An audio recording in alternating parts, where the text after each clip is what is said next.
estando afastados do propósito de Deus para as nossas vidas, é onde nós começamos a perceber algumas dificuldades. Essas escolhas erradas que nós escolhemos, essas decisões erradas que nós tomamos, geralmente abrem a porta para que coisas ruins aconteçam na nossa vida.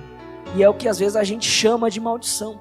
Às vezes, irmãos, há pessoas vivendo debaixo de maldição. E a Bíblia fala, irmãos, sobre o poder da maldição. E realmente algumas pessoas vivem, sobre o peso da maldição. Mas hoje nós podemos escolher viver debaixo de maldição ou viver debaixo da graça. Há uma escolha, Deus te dá essa escolha. E quando nós confessamos Jesus como o Senhor das nossas vidas, nós precisamos entender que a maldição é cancelada na nossa vida. Não há mais maldição para aqueles que estão em Cristo. E eu quero te mostrar isso, quero que você leia isso, irmãos. Porque tudo que nós falamos, irmãos, a nossa intenção é que você entenda que nós falamos aquilo que é a palavra de Deus. E para que você entenda que você não está mais debaixo de maldição, se você realmente está em Cristo, eu queria que você abrisse a sua Bíblia comigo lá em Gálatas 3,13.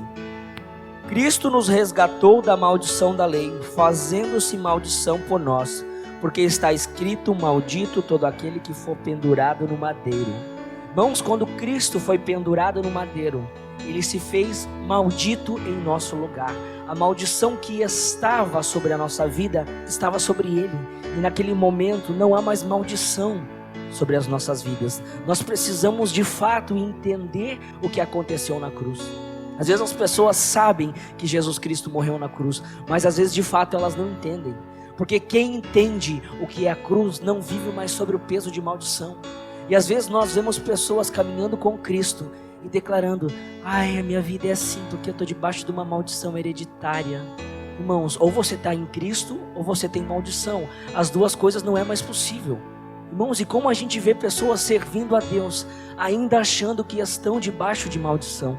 Você precisa tomar essa escolha: ou viver debaixo da maldição da lei ou debaixo da graça. E onde há graça, irmãos, não há mais maldição. Quando nós cremos na graça, nós cremos no poder da cruz. Nós cremos na remissão dos pecados. Nós cremos que não há mais pecado sobre as nossas vidas, porque Cristo nos libertou do pecado. De quais pecados? De todos. Irmãos, não há limite para a graça de Deus. Não há coração que a graça de Deus não possa alcançar. Eu sei que muitas vezes nós, como homens, queremos limitar a graça de Deus para algumas pessoas. E a gente vê muito quando as pessoas cometem crimes bárbaros.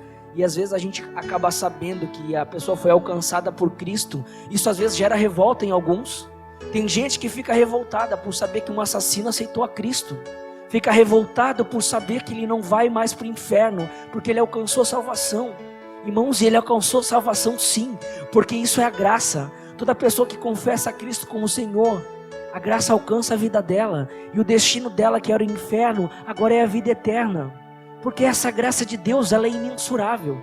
E tem gente, irmãos, gente boa, gente de boa índole, vivendo sobre peso de maldição, porque toda vez que eu tento colocar a maldição da lei sobre alguém, a maldição da lei vem sobre mim.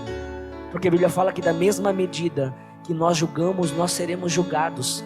Irmãos, e Cristo veio para nos libertar de toda a lei e de toda a religiosidade. E quando nós pensamos dessa forma, quando nós nos entristecemos por ver alguém alcançando a Cristo, por pior que ela seja, quando você vai numa igreja e você vê alguém, você fala assim: que esse aí quer ir na igreja, já fez isso, já fez aquilo, e agora acha que só ir para a igreja e os problemas estão irresolvidos. Ir para a igreja não resolve o problema de ninguém, mas ir para Cristo resolve todos. Estar em Cristo resolve todos os seus problemas. E talvez você entrou aqui com uma série de problemas, e talvez você esteja caminhando com Cristo há muito tempo e ainda enxerga uma série de problemas. E se não há mais maldição sobre a sua vida, o que será que está acontecendo? Talvez você não esteja crendo no poder da cruz. Você pode estar sobre duas coisas. Primeiro, sobre uma forte incredulidade, de não crer do que aconteceu na cruz. Irmãos, e eu quero ler para você, quero te mostrar o que aconteceu na cruz, lá em Isaías 53:4. Verdadeiramente Ele tomou sobre si as nossas enfermidades, e as nossas dores levou sobre si, e nós o reputávamos por aflito e ferido de Deus e oprimido. Mas ele foi ferido por causa das nossas transgressões e moído por causa das nossas iniquidades. O castigo que nos traz a paz estava sobre ele, e pelas suas pisaduras nós fomos sarados. Você crê que você é sarado, irmãos? Você crê que a cruz te sarou? Você crê que a cruz te remiu? Você crê que a cruz te trouxe salvação? Por que tanta luta então, irmãos? Por que tanta dificuldade? Se você de fato crê que isso é uma realidade, então você deve estar sob o efeito da lei da semeadura. Porque não há, irmãos, como crer no poder da cruz e achar que nós estamos sobre maldição. Nós não estamos sobre maldição, mas nós ainda estamos sobre o efeito das nossas escolhas. Como eu falei desde o começo, Deus nos deu o direito de escolha. E com esse direito de escolha, quais têm sido as suas escolhas? O que você tem praticado? O que você tem feito? Quais são as suas obras? Quais são as suas atitudes perante ao próximo e perante Deus? São coisas boas ou são coisas ruins? Embora, irmãos, o mesmo Paulo que falava que nós não estamos mais sobre o poder da lei, mas vivendo sobre a graça, é o mesmo Paulo que fala sobre a lei da semeadura. E é isso que eu quero ler com você também.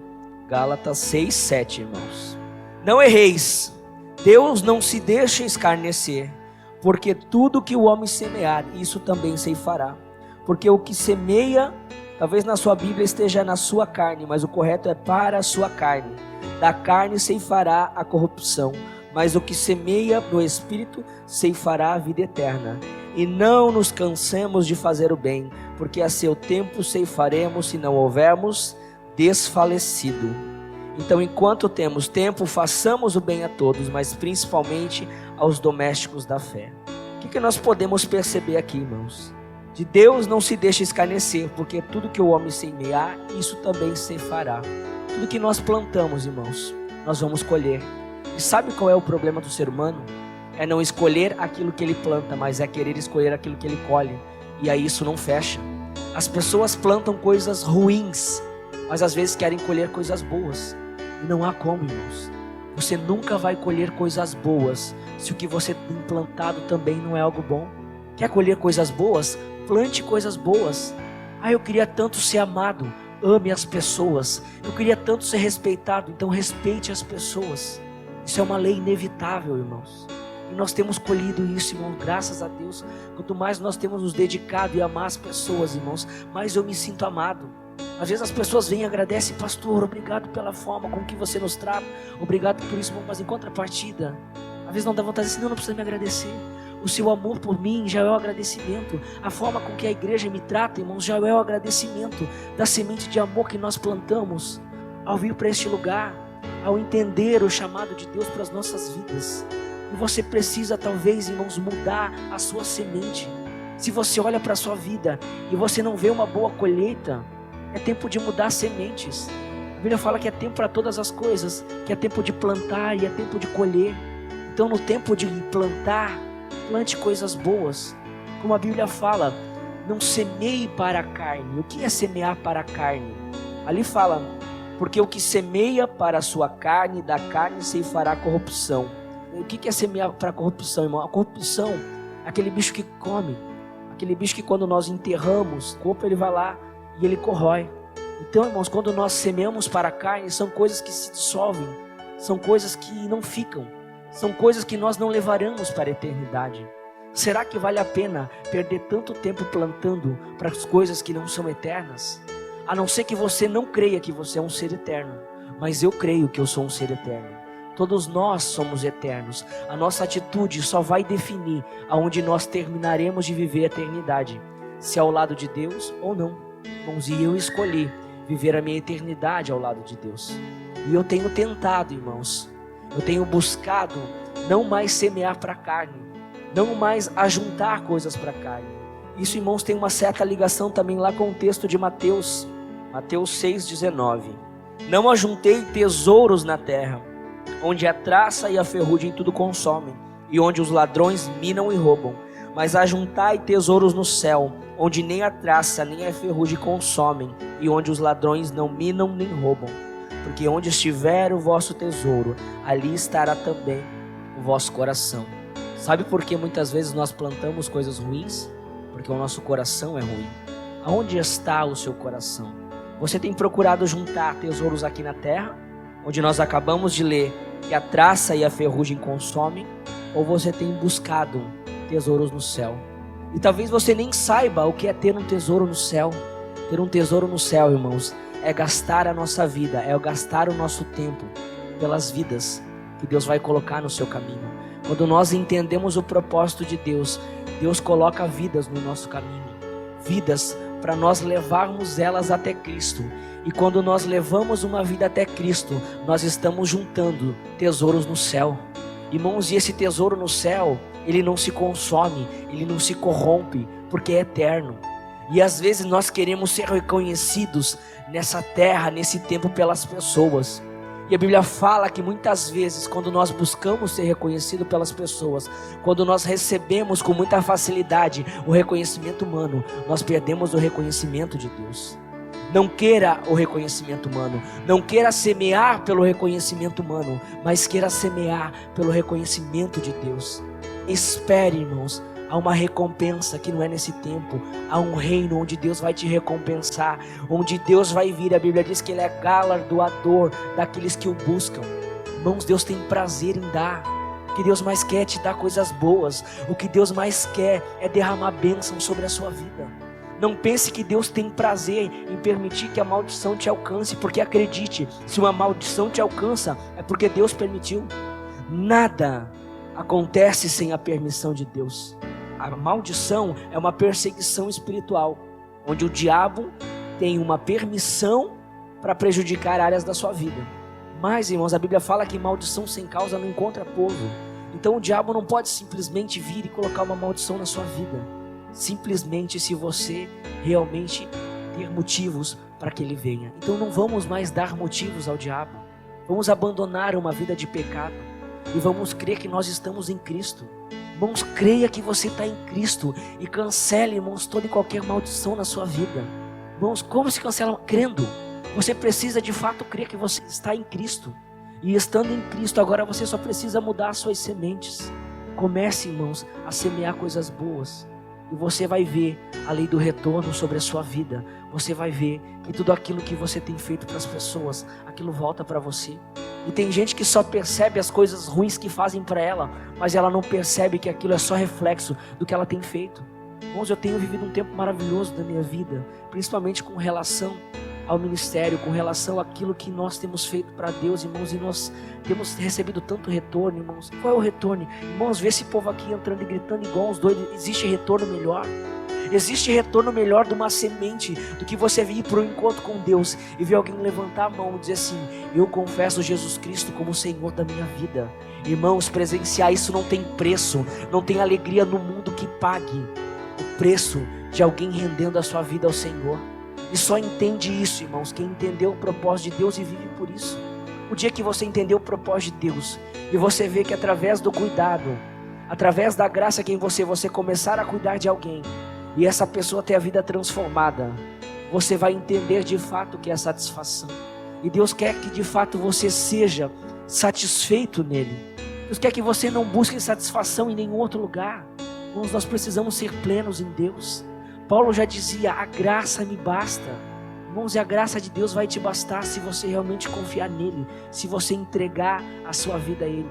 E quando você entregar a vida a ele, a Bíblia fala que é o próprio Deus que dá sementes. A Bíblia fala que ele dá sementes ao que semeia. Quando Deus perceber que você está semeando coisas boas, ele vai ter prazer em te dar mais sementes e mais sementes. E quanto mais semente ele te dá, mais colheitas você vai ter e mais abençoado você vai ser. A Bíblia fala, irmãos, que aquele que não poupou o seu próprio filho não nos daria todas as coisas. O seu pai quer te dar todas as coisas, mas você ainda prefere achar que o seu pai é cruel. Às vezes eu acho que Deus não me ama. Às vezes eu acho que Deus não está nem me vendo. Deus está sempre te vendo. Às vezes é você que não está vendo ele. O seu pecado muitas vezes não te deixa ver Deus, mas Deus permanece no mesmo lugar, permanece dentro de você. Ele nunca saiu de você, não há como Deus sair de perto de você, porque a Bíblia fala que agora Ele é penhor. O Espírito Santo dentro daqueles que são filhos de Deus, são o penhor, são a garantia da eternidade. Deus nunca se afasta de você, mesmo quando as suas semeaduras são ruins. Mesmo assim, Ele permanece em você, tentando fazer você entender e tentando fazer você mudar agora a sua rota. O que você quer para a sua vida, irmãos? Pense agora, analise quais são as áreas da sua vida que precisam de uma mudança. Quais são as áreas da sua vida que precisam de uma transformação? Talvez seja o seu casamento destruído. E quando você olha para o seu casamento destruído, qual é a semente que você tem plantado no seu casamento? Grosserias, traições, adultérios. O casamento já é uma desgraça mesmo. Se você mudar a semente sobre o seu casamento, você vai mudar a história do seu casamento. Talvez o seu problema seja a sua família, talvez teus filhos não te respeitem, talvez seus filhos não tenham orgulho de você.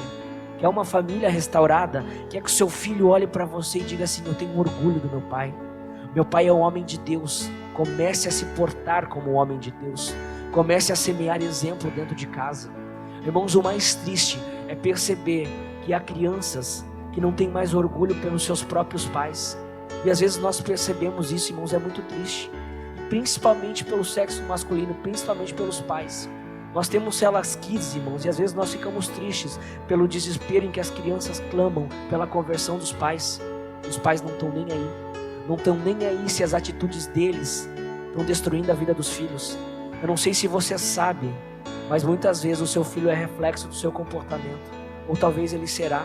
Talvez, irmãos, inconscientemente ele vai reproduzir alguns comportamentos, porque ele vai olhar para você e vai achar que aquilo é normal. E às vezes vai ter a mesma vida de destruição que você teve até agora. Mas talvez hoje Deus te trouxe aqui para você parar, para você deixar o Espírito Santo te confrontar. E é isso que o Espírito Santo faz. Às vezes todo mundo quer mudar, mas ninguém quer ser confrontado. Eu quero ser diferente. Quer ser diferente o quê? Através de uma mágica? Irmãos, Deus não é mágico. Deus é um Deus de milagres. Mas para que haja milagres, primeiro há um confronto. Irmãos, veja as vidas que Deus mudou. Se primeiro Deus não confrontou, se primeiro Deus não colocou o dedo na ferida e mostrou aquilo que as pessoas eram. Primeiro ele teve que chegar para Jacó e dizer assim: Jacó, você é um enganador, você é um trapaceiro. Jacó teve que entender: eu sou um trapaceiro, eu sou um usurpador, mas eu não quero mais ser assim. Eu quero mudar as minhas sementes. Até agora tudo que eu plantei foi usurpação e foi mentira. E quando Jacó, irmãos, mudou as suas sementes, Deus mudou a história de Jacó. Deus só não mudou a história de Jacó, mas como mudou o próprio nome de Jacó. Porque antes, irmãos, quando Deus queria mudar alguém, Ele mudava até o nome para que as pessoas não lembrassem mais quem elas eram. E Deus quer mudar a sua história. E para mudar a sua história, talvez nessa noite Ele quer te dar sementes. E talvez Ele vai te dar sementes para você plantar no seu casamento, para você plantar no seu filho. O meu filho é um vagabundo. Meu Deus, falou vagabundo na igreja. Não é assim que você chama ele na sua casa? Não é assim que você chama o seu filho? Quando ele chega às vezes num horário que você não acha que deveria chegar, você está plantando, irmãos, para a carne dele e para a sua carne. Você deveria, quando ele chegar, dizer assim: meu filho é uma bênção. Meu filho é uma bênção e eu creio que Deus pode mudar a vida dele, irmãos. Nós temos que começar a ter fé e entender, irmãos, que há poder, irmãos, naquilo que nós declaramos. E aquilo que nós declaramos são sementes. E não pense, irmãos, que plantar a boa semente é algo fácil. Quando alguém, irmãos, te xinga, te ofende, ela plantou uma semente e automaticamente nós vamos lá e plantamos uma outra semente. E geralmente nós plantamos uma semente semelhante, de desprezo, de falta de perdão, quando na verdade, mesmo a pessoa semeando sobre a sua vida desprezo, você deveria semear o amor e o perdão. E sabe por que isso não é fácil? Eu vou te mostrar. Abre lá em Salmos 126:5. Os que semeiam em lágrimas cegarão com alegria. Irmãos, às vezes é preciso semear chorando. Irmãos, quando for para semear o perdão, nem que seja chorando, mas não aceite semear o rancor na vida de alguém.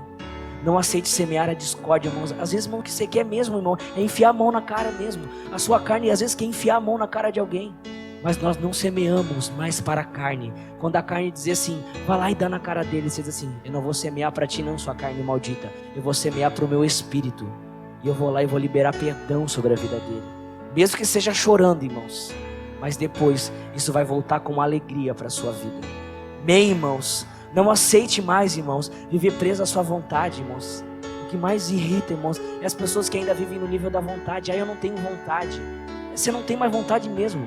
Se você entregou a sua vida a Deus, a sua escolha única deveria ser viver a vontade de Deus. Mas ainda você tem estado preso à sua vida, irmãos. E é por isso que Deus não te muda. Porque para ser mudado, a Bíblia fala que aquele que perder a sua vida por amor a mim, achá-la-á. Sabe por que você não acha uma nova vida? Porque você não perde essa velha. Se você não perder essa velha vida, você nunca vai achar uma nova vida. E a Bíblia fala que Deus é novidade de vida. Ele tem uma nova vida para você. E todos os dias Ele quer te dar novidade de vida. Irmãos, para dessa vida. Larga a mão, às vezes, de ser burro. Não, porque tem gente que só não muda porque é burro. Porque vê que as coisas estão tudo errado, mas permanece no erro. Tem coisas, irmãos, que a gente só precisa, às vezes, de uma inteligência emocional. Tem gente que só não é inteligente, Deus está ali, está na sua cara. Mas às vezes o seu orgulho não te deixa perceber. Tem gente que sabe que está fazendo tudo errado, mas continua fazendo tudo errado. Porque é orgulhoso para reconhecer. É orgulhoso para reconhecer e pedir perdão. Perdão, eu estava errado, mas eu vou mudar. Eu quero ter minha vida transformada. E sabe por que você não semeia para o Espírito? Porque você não se enche do Espírito. Quando nós formos cheios do Espírito Santo de Deus, irmãos, as nossas sementes vão começar a ser sementes espirituais. E aí sabe qual vai ser o fruto das suas sementes? Vai ser o fruto do Espírito. Porque quem semeia para o Espírito, colhe também no Espírito.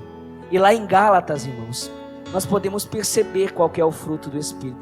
Gálatas 5:22. E às vezes, irmãos, todo mundo quer colher esses frutos. Eu quero esses frutos para a minha vida. Não se escolhe o fruto, se escolhe a semente. Você precisa escolher a semente. Sabe por quê? Porque, irmãos, colher não é uma escolha. Plantar é a escolha. Você precisa escolher plantar. Isso que nós vamos falar agora. Esse é o fruto do Espírito. E se nós semeamos para o Espírito, as nossas sementes vão gerar fruto. A Bíblia fala que o que nós plantamos, nós semeamos. Amém? Mas o fruto do Espírito é amor, alegria, paz, longanimidade, benignidade, bondade, fé, mansidão e temperança. Contra essas coisas não há lei, porque essas coisas imperam na graça. Lei nenhuma pode cancelar o fruto do Espírito. E essa agora é a sua decisão. É viver sobre o peso da maldição ou viver sobre a graça de Deus. E quando eu tenho convicção que quando a graça de Deus está sobre a minha vida, quando eu de fato creio e confesso que Jesus Cristo é Senhor da minha vida, quer mudar a tua história, irmãos, quer mudar a tua vida, para de achar que você pode ter o controle, para de achar que você pode direcionar a sua vida, e entrega a sua vida a Deus. E quando você entregar a sua vida a Deus, Deus vai mudar a sua história. E talvez você já seja filho e já tenha identidade de filho, mas talvez você tenha semeado de forma errada. Talvez você tenha feito escolhas erradas. E Deus nesse momento quer mudar as suas escolhas. Talvez nesse momento Deus quer te dar sementes espirituais para mudar a sua vida, para mudar a sua história. Mas para que nós possamos enxergar a semente que Deus nos dá, primeiramente nós precisamos ser cheios do Espírito Santo de Deus. E você deveria nesse momento desejar ser cheio do Espírito Santo de Deus. E quando você for cheio do Espírito Santo de Deus, aí sim você vai ter condições de semear, mas não para a carne, mas semear para o Espírito. E semear para o Espírito é o que vai fazer você mudar a sua vida.